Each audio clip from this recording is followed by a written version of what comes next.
Hello, Caitlin. Thank you for responding. But let me see if I can help you out a little bit. Your answer that you gave was, I think, RR and SS. And I want you to take a look at this. Look at how these are moving. You have AS as the first one. Then it goes to BR. Then it goes to CQ. My question to you, what is the next two letters, letter grouping, after CQ?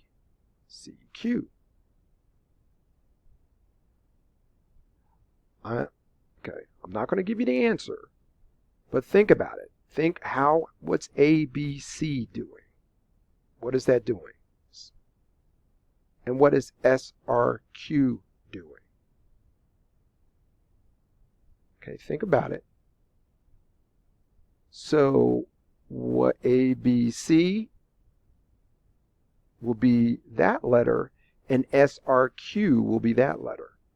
And then you keep going, and then there will be a time when how these letters are moving that you're going to come to where both of the letters are the same. And then you're going to keep going, and then there's going to be another time where they're going to be the same.